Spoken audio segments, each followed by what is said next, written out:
आत्मकथा या जीवनी, ऑटोबायोग्राफी या बायोग्राफी, इतिहास की सच्चाई के निकट जाने के लिए बहुत ही उपयोगी माध्यम होती है। आप भी अपने बड़े बुजुर्गों से बातें करेंगे तो उनके समय की बातों को, उनके बचपन, उनके युवा काल की बातों को और आसानी से समझ पाएंगे। ये बेहतरीन मौका है कि बुजुर्ग भी अपने बचपन के बारे में, उस दौर के बारे में अपने घर के बच्चों को बताएं। साथियों, देश के एक बड़े हिस्से में अब मानसून पहुंच चुका है। इस बार बारिश को लेकर मौसम विज्ञानी भी बहुत उत्साहित हैं, बहुत उम्मीद जता रहा है। बारिश अच्छी होगी तो हमारे किसानों की फसलें अच्छी होगी, वातावरण भी हरा भरा होगा। बारिश के मौसम में प्रकृति भी जैसे खुद को रिजुवेनेट कर लेती है। मानव प्राकृतिक संसाधनों का जितना दोहन करता है, प्रकृति एक तरह से बारिश के समय उनकी भरपाई करती है, रिफिलिंग करती है। लेकिन ये रिफिलिंग तभी हो सकती है जब हम भी इसमें अपनी धरती माँ का साथ दें, अपना दायित्व निभाएं। हमारे द्वारा किया गया थोड़ा सा प्रयास प्रकृति को, पर्यावरण को बहुत मदद करता है। हमारे कई देशवासी तो इसमें बहुत बड़ा काम कर रहे हैं। कर्नाटक के मंडावली में एक 80-85 साल के बुजुर्ग हैं कामेगौड़ा जी। कामेगौड़ा जी एक साधारण किसान है, लेकिन उनका व्यक्तित्व बहुत असाधारण है। उन्होंने एक ऐसा काम किया है कि कोई भी आश्चर्य में पड़ जाएगा। 80-85 साल के कामेगौड़ा जी अपने जानवरों को चराते हैं, लेकिन साथ साथ उन्होंने अपने क्षेत्र में नए तालाब बनाने का भी बीड़ा उठाया हुआ है। वे अपने इलाके में पानी की समस्याओं को दूर करना चाहते हैं, इसलिए जल संरक्षण के काम में छोटे छोटे तालाब बनाने के काम में जुटे हैं। आप हैरान होंगे कि 80-85 वर्ष के कामेगौड़ा जी अब तक 16 तालाब खोद चुके हैं, अपनी मेहनत से, अपने परिश्रम से। हो सकता है कि जो तालाब उन्होंने बनाए वो बहुत बड़े न हो, लेकिन उनका ये प्रयास बहुत बड़ा है। आज पूरे इलाके को इन तालाबों से एक नया जीवन मिला है। साथियों, गुजरात के वडोदरा का भी एक उदाहरण बहुत प्रेरक है। यहाँ जिला प्रशासन और स्थानीय लोगों ने मिलकर एक दिलचस्प मुहिम चलाई। इस मुहिम की वजह से आज वडोदरा में 1000 स्कूलों में रेन वाटर हार्वेस्टिंग होने लगी है। एक अनुमान है कि इस वजह से हर साल औसतन करीब 10 करोड़ लीटर पानी बेकार बह जाने से बचाया जा रहा है। साथियों, इस बरसात में प्रकृति की रक्षा के लिए, पर्यावरण की रक्षा के लिए हमें भी कुछ इसी तरह सोचने की, कुछ करने की पहल करनी चाहिए। जैसे कई स्थानों पर गणेश चतुर्थी को लेकर तैयारियां शुरू होने जा रही होगी।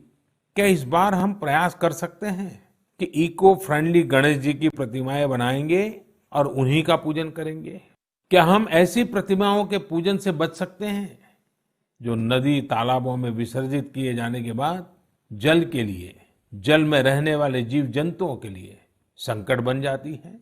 मुझे विश्वास है आप ऐसा जरूर करेंगे। और इन सब बातों के बीच हमें ये भी ध्यान रखना है कि मानसून के सीजन में कई बीमारियां भी आती हैं। कोरोना काल में हमें इनसे भी बचकर रहना है। आयुर्वेदिक औषधियां, काढ़ा, गर्म पानी, इन सब का इस्तेमाल करते रहिए, स्वस्थ रहिए। मेरे प्यारे देशवासियों, आज 28 जून को भारत अपने एक भूतपूर्व प्रधानमंत्री को श्रद्धांजलि दे रहा है, जिन्होंने एक नाजुक दौर में देश का नेतृत्व किया।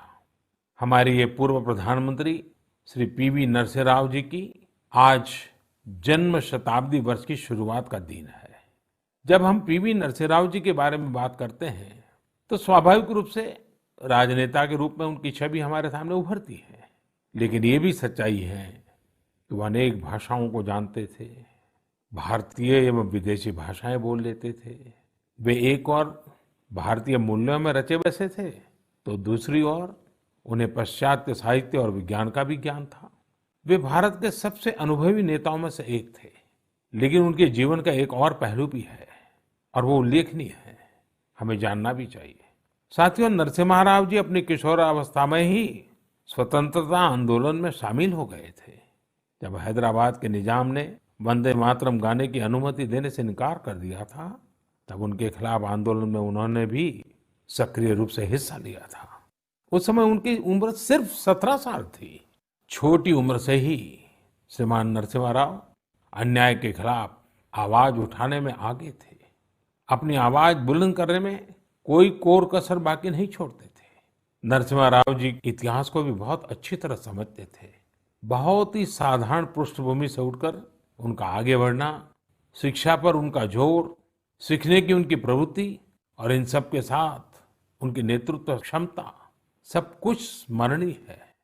मेरा आग्रह है कि नरसिम्हा राव जी के जन्म शताब्दी वर्ष में हम सभी लोग उनके जीवन और विचारों के बारे में ज्यादा से ज्यादा जानने का प्रयास करें। मैं एक बार फिर उन्हें अपनी श्रद्धांजलि अर्पित करता हूं। मेरे प्यारे देशवासियों, इस बार मन की बात में कई विषयों पर बात हुई। अगली बार जब हम मिलेंगे तो कुछ और नए विषयों पर बात होगी। आप अपने संदेश, अपने इनोवेटिव आइडियाज मुझे जरूर भेजते रहिए। हम सब मिलकर आगे बढ़ेंगे और आने वाले दिन और भी सकारात्मक होंगे। जैसा कि मैंने आज शुरू में कहा, हम इसी साल यानी 2020 में ही बेहतर करेंगे, आगे बढ़ेंगे और देश भी नई ऊंचाइयों को छुएगा। मुझे भरोसा है कि 2020 भारत को इस दशक में एक नई दिशा देने वाला वर्ष साबित होगा। इसी भरोसे को लेकर आप भी आगे बढ़िए, स्वस्थ रहिए, सकारात्मक रहिए। इन्हीं शुभकामनाओं के साथ आप सभी का बहुत बहुत धन्यवाद। नमस्कार।